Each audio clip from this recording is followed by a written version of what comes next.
నేను మీ పావని. ఈ వీక్ మంచి మంచి మూవీస్ రిలీజ్ అయ్యాయి. వాటికి సంబంధించిన రివ్యూస్ నేను మీకోసం తీసుకొచ్చాను. సో ఇక స్టార్ట్ చేద్దామా? బ్లాస్ట్ జోన్ పేరే ఫైర్ పుట్టిస్తుంది కదా. ఈ సినిమా ఇప్పుడు థియేటర్లో ఆడుతుంది. వెటరన్ హీరో అర్జున్ దీనిలో ఫైట్స్ అద్దరగొట్టేశాడు. తాను మాత్రమే కాదు, తన భార్య కూతురు కూడా ఫైట్స్ అల్లాడించేశారు.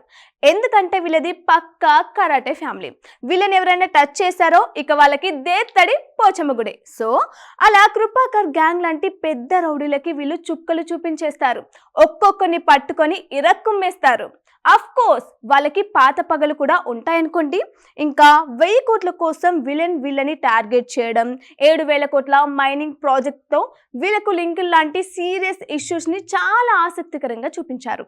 ఈ సినిమా చూస్తే మీకే తెలుస్తుంది.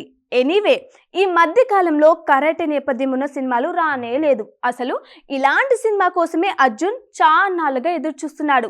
ఇన్నాళ్ళకి బ్లాస్ట్ జోన్తో ఆయన కళ నెరవేరింది. ఈ కళని నెరవేర్చిన డైరెక్టర్ ఎవరంటే సుభాష్ కే రాజ్. గతంలో లవ్ టుడే సినిమా అసిస్టెంట్ గా చేశాడు. ఇప్పుడు ఫస్ట్ అటెంప్ట్ లోనే పెద్ద స్టార్ కాస్ట్ ని పెట్టి సినిమా తీశాడు. మామూలుగా అయితే అర్జున్ కొత్త డైరెక్టర్ని అస్సలు నమ్మడు. అలాంటిది సుభాష్ ని నమ్మి సినిమా చేశాడంటే కథలో విషయం ఉంది కాబట్టి. అర్జున్ గురించి ఇప్పుడున్న జంజీలకి పెద్దగా తెలియకపోవచ్చు. ఆయన ఫస్ట్ సినిమా మా పల్లెలో గోపాలుడు సినిమా చూసిన వాళ్ళకి తెలుసు ఆయనకి కరాటే కొత్తేం కాదని. ఇంకా ఆయన భార్యగా యాక్ట్ చేసిన అభిరామి కూడా ఫైట్స్ ఎరగదీసింది. మార్షల్ ఆర్ట్స్ లో ఎక్స్పీరియన్స్ ఉన్న దానిలా యాక్షన్ చేసింది. ఇక వీళ్ళిద్దరికి కూతురుగా చేసిన ప్రీతి ముకుందన్ కూడా మంచి పర్ఫార్మెన్స్ ఇచ్చింది. వీళ్ళ ముగ్గురు కాంబో సినిమాకి మంచి గ్రిప్ ఇచ్చింది. నిజానికి ఇలాంటి యాక్షన్ సినిమాల్లో తొందరపడి కామెడీ పెట్టరు, కానీ దర్శకుడు సుభాష్ ఈ సినిమాలో ఒక కన్ఫ్యూజన్ డ్రామా క్రియేట్ చేసి కామెడీని పండించాడు. ఇది ఏ మాత్రం బ్యాలెన్స్ తప్పినా మొత్తం యాక్షనే దొబ్బేస్తుంది.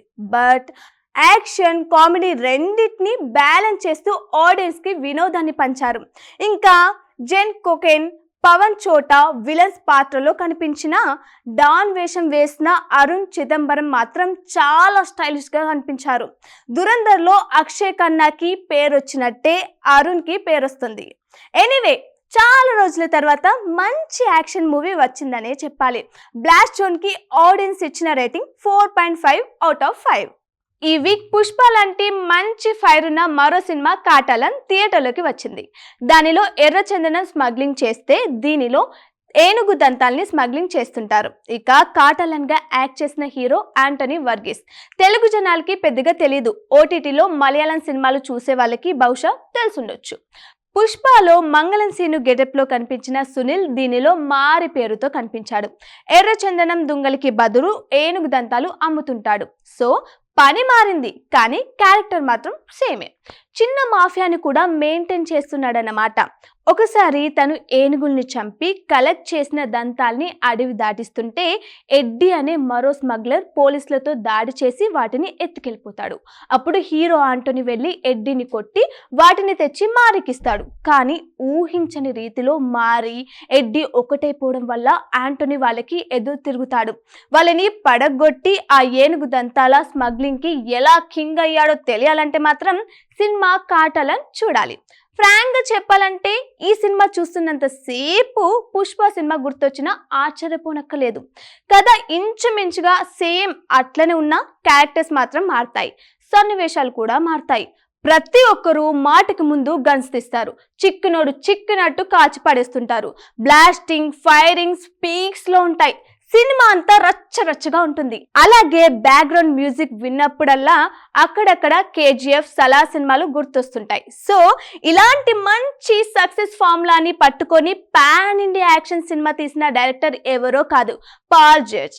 తన మేకింగ్ స్టైల్ చూస్తుంటే దర్శకుడు ప్రశాంత్ నీల్ ని చూసి బాగా ఇన్స్పైర్ అయినట్టు తెలుస్తుంది. కేరళ అడవుల్ని చాలా బాగా చూపించాడు. ఒకరికి డజను మందిని పెట్టి పాన్ ఇండియా సినిమా తీసేశాడు. కాకపోతే ఒకప్పుడు స్మగ్లర్లా ఆట కట్టించేవాడు హీరో. ఇప్పుడు సమర్థుడైన స్మగ్లరే పెద్ద హీరో. ఈ ట్రెండ్ నే పాల్జెట్ ఫాలో అయ్యాడు.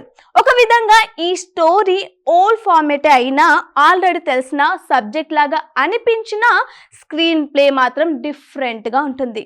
ఇంకా విజువల్స్ అపీరెన్స్ కూడా గ్రాండ్ గా అనిపిస్తుంది. కాటాలానికి ఆడియన్స్ ఇచ్చిన రేటింగ్ 4.2/5. ఈ మధ్య ఫ్యాంటసీ హారర్ స్టోరీస్ జనం బాగా చూస్తున్నారు. పురాణాలకి కల్పిత కథల్ని యాడ్ చేసి వాటిని గ్రాఫిక్స్ లో అద్భుతంగా చూపించడంలో మన వాళ్ళు బాగా అడ్వాన్స్ అయ్యారు. సో అలా వచ్చిందే త్రికాల. ఈ సినిమా విజువల్ వండర్ అనే చెప్పాలి. శాపగ్రస్తులైన రాజవంశం చుట్టూ ఈ స్టోరీ తిరుగుతుంది. సైకలాజికల్ బైపోలర్ డిసార్డర్ తో బాధపడే వై తరుణ్ కి సైకలాజిస్ట్ శ్రద్ధా దాస్ ట్రీట్మెంట్ ఇస్తున్న ఈ క్రమంలో ఊహించని పరిణామాలు ఎదురవుతాయి.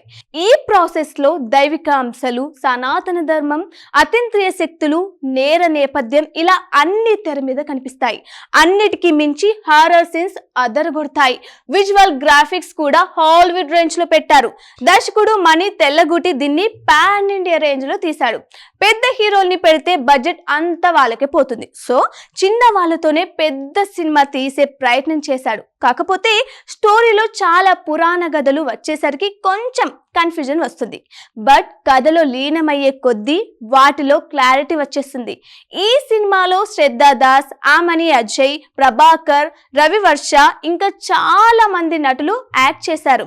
త్రికాలికి ఆడియన్స్ ఇచ్చిన రేటింగ్ 4/5. లవ్ స్టోరీస్ అందరూ ఇష్టపడతారు, కానీ దానిలో క్రైమ్ ఉంటేనే భయంతో వణికిపోతారు.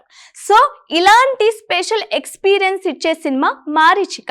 దీనిలో మంచి స్టార్ కాస్ట్ ఉంది. అనుపమ పరమేశ్వరన్, రెజినా కసండ్రా, విరాజ్ అశ్విన్ వాళ్ళ పాత్రలకి సరిగ్గా సరిపోయారు.